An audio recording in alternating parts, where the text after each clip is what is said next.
पर लेबनान से अब तक की सबसे बड़ी खबर बता दें। इजराइल की सेना ने यह दावा किया है कि उसने हिजबुल्लाह के नए चीफ नईम कासिम को ढेर कर दिया है। हिजबुल्लाह को ईरान का प्रॉक्सी कहा जाता है।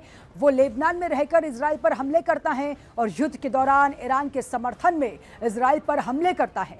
कल लेबनान की राजधानी बेरूत पे इजरायली वायुसेना ने हमला किया था। उसी हमले में हिजबुल्लाह चीफ के मारे जाने की खबर सामने आ रही है।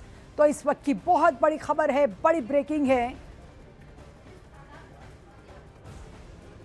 इजराइल की सेना ने यह दावा कर दिया है कि उसने हिजबुल्लाह के नए चीफ नईम कासिम को मार गिराया है, ढेर कर दिया है। हिजबुल्लाह को ईरान का प्रॉक्सी कहा जाता था और इसी बीच हिजबुल्लाह के ही जो चीफ है उन्हें मारने का दावा आईडीएफ की ओर से होता है। और इसी खबर को लेकर हमारे संवाददाता रिफत अब्दुल्ला हमारे साथ जुड़ चुके हैं। रिफत, बहुत बड़ी खबर है, अब तक की सबसे बड़ी ब्रेकिंग, क्या बताएंगे? हिजबुल्लाह के जो मेन थे, जो चीफ थे, उन्हें ही मार गिराने का दावा है। देखिए, अभी तक मेरे पास जो खबर है वो अली यूसुफ आरशी को मारे जाने की खबर है।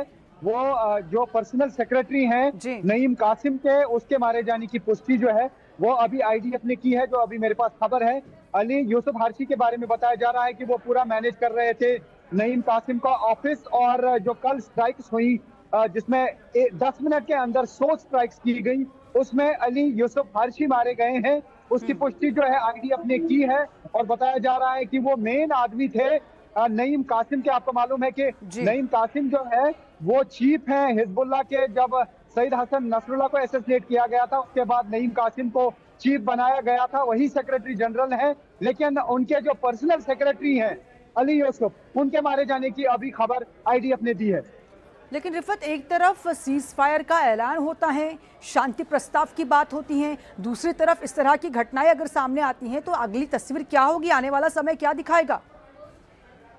देखिए, जिस तरीके से जिस एरिया में मैं हूँ, ये बॉर्डर एरिया है, आप देख सकते हैं इर्द गिर्द जो है ये किरियात शमोना का एरिया है। अभी थोड़ी देर पहले तकरीबन 10-20 रॉकेट जो है हिजबुल्लाह की तरफ से इस एरिया में दागे गए, क्योंकि हिजबुल्लाह पर लगातार अटैक्स कर रहा है इसराइल। और इसराइल ने 10 मिनट के अंदर कल 100 स्ट्राइक्स की, 150 के करीब लोग मारे जा चुके हैं, 850 लोग घायल हैं। यानी अंधाधुंध जो है एयर स्ट्राइक्स की गई जगह जगह पे। और ईरान ने साफ कर दिया है कि अगर लेबनान में अटैक्स का सिलसिला जारी रहेगा तो वो सीज फायर को नहीं मानेंगे, बल्कि सीज फायर को तोड़कर वो लगातार फिर से अटैक्स का सिलसिला शुरू कर सकते हैं। तो ये पूरा एरिया जो है ये बहुत ही ये कहा जा सकता है खतरनाक मोड में आ चुका है। और लेबनान वजह हो सकती है कि फिर से जंग शुरू हो। 40 दिन तक जो जंग चली उसमें आर पार काफी तबाही हुई है, इसराइल में भी काफी तबाही हुई है। और जैसा मैंने कहा अभी थोड़ी देर पहले, किरियात शमोना जो है ये बॉर्डर का इलाका है इसराइल का। लेबनान की तरफ से लगातार अटैक किया गया और बार बार अटैक्स किए गए।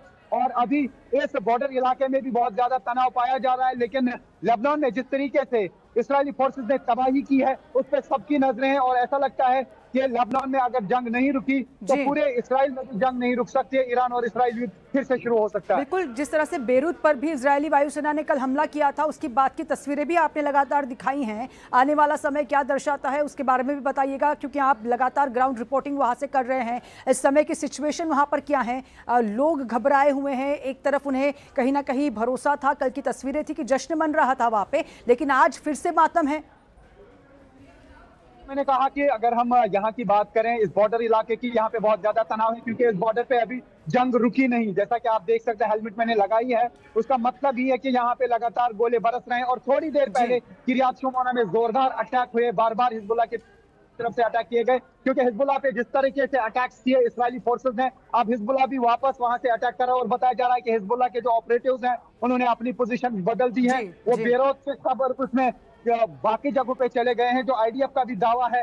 और अब लगातार आईडीएफ जो है एयर स्ट्राइक्स कर रहा है और आज भी बेरोत और बाकी इलाकों में लगातार एयर स्ट्राइक्स का जारी है। बिल्कुल, बहुत बहुत शुक्रिया तमाम जानकारी के लिए।